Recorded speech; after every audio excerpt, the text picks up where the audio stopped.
नमस्कार। आज हम ऑक्सीकरण अवस्था संक्रमण धातुओं के बारे में पढ़ेंगे। संक्रमण धातुओं का एक बहुत ही महत्वपूर्ण लक्षण होता है वेरिएबल वैलेंसी। ये तत्व कई प्रकार की संयोजकताएं प्रदर्शित करते हैं। किसी तत्व की ऑक्सीकरण अवस्था उस आवेश के बराबर होती है जो उस तत्व के परमाणु पर रह जाता है यदि उस यौगिक के अन्य परमाणुओं को आयनों के रूप में उससे पृथक कर दिया जाता है। संक्रमण धातु के बाह्यतम कोश में एक या दो इलेक्ट्रॉन होते हैं, अतः इनकी सभी संयोजकताएं एक या दो होनी चाहिए। स्कैंडियम के अतिरिक्त बाकी सारे तत्व +2 ऑक्सीकरण अवस्था दर्शाते हैं। कॉपर की +1 भी स्थायी ऑक्सीकरण अवस्था है। स्कैंडियम की +2 ऑक्सीकरण अवस्था स्थायी नहीं होती क्योंकि डी ऑर्बिटल में एक इलेक्ट्रॉन बचा होता है और इस इलेक्ट्रॉन को त्यागने के पश्चात उसका उत्कृष्ट गैस विन्यास हो जाता है, अतः स्कैंडियम +3 ऑक्सीकरण अवस्था दिखाता है। स्कैंडियम ही एक ऐसा तत्व है जो +2 ऑक्सीकरण अवस्था स्थायी नहीं होती, +3 ऑक्सीकरण अवस्था इसकी स्थायी होती है। लेकिन जैसा कि हम इन संक्रमण तत्वों के इलेक्ट्रॉनिक विन्यास में पढ़ चुके हैं कि 4s व 3d के ऊर्जा स्तर में बहुत कम अंतर होता है, अतः संयोजकता कोश 4s से इलेक्ट्रॉन निकलने के पश्चात यदि 3d कक्षकों में अगमित इलेक्ट्रॉन उपस्थित हो तो वे शीघ्रता से आयनित होकर निकल जाते हैं और इस प्रकार इसकी ऑक्सीकरण अवस्था बढ़ सकती है। यही कारण है कि +2 ऑक्सीकरण अवस्था के अतिरिक्त संक्रमण तत्व उनमें विद्यमान अगमित इलेक्ट्रॉनों की संख्या के आधार पर +3 से +7 तक ऑक्सीकरण अवस्थाएं प्रदर्शित करते हैं। इनकी ऑक्सीकरण अवस्थाएं हम चार्ट में पा रहे हैं।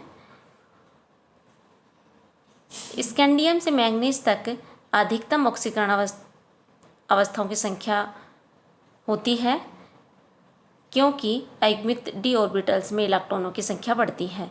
किंतु धातु की कौन सी ऑक्सीकरण अवस्था अस्तित्व में आती है यह धातु लिगेंड बंध की रिडॉक्स अभिक्रिया पर निर्भर करती है। उदाहरणार्थ वेनेडियम धातु हेलोजन के साथ क्रिया करके पेंटाफ्लोराइड, टेट्राक्लोराइड, ट्राइब्रोमाइड बनाता है।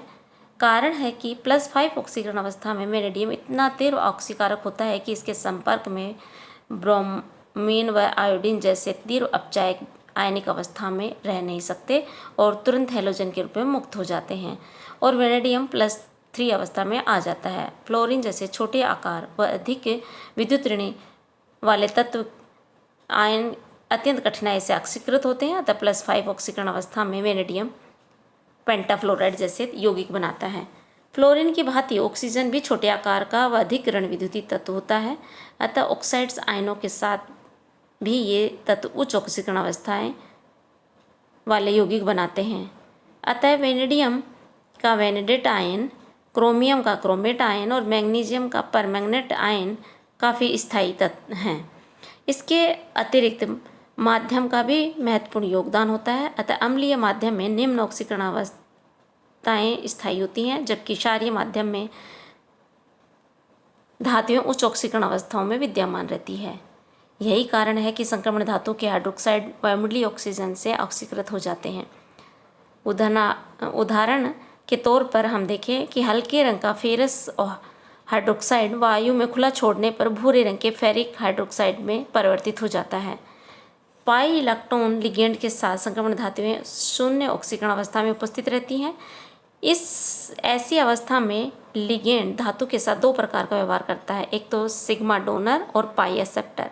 अर्थात लिगेंड पहले धातु परमाणु को अपना इलेक्ट्रॉन युग्म देकर एक सिग्मा बंध बनाता है जिसके फलस्वरूप धातु परमाणु पर ऋणावेश आ जाता है, जिसका विस्थानीकरण करने के लिए धातु परमाणु अपने डी कक्षक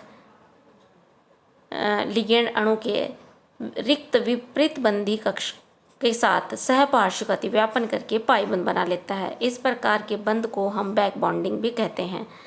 ये carbonyl, nitrogen, trialkyl phosphine, bipyridyl आदि इस प्रकार के लिगेंड हैं। कार्बन मोनोऑक्साइड लिगेंड किसी धातु के साथ के मध्य में इस तरह की बॉन्डिंग पाई जाती है। संक्रमण धातुएं आयनिक व संयोजक दोनों प्रकार के बंध बनाते हैं, जब ऑक्सीकरण अवस्था वाले होते ही है तब आयनिक यौगिक बनाता है, लेकिन ऑक्सीकरण अवस्था बढ़ने के साथ उसके बंधों में सहसंयोजक गुण बढ़ जाता है। इसी का बड़ा कारण यह है कि जब धातु आयन अधिक ऑक्सीकरण अवस्था में है तो उस पर आयन का धनावेश घनत्व अधिक हो जाता है, जिससे उसका ऋणायन का ध्रुवीकरण करने की प्रवृत्ति बढ़ जाएगी। फलतः अणु में सहसंयोजक गुण भी बढ़ जाएगा। ऑक्सीकरण अवस्था के बढ़ने से उनके यौगिकों की अम्लता व क्रियाशीलता भी बढ़ जाती है।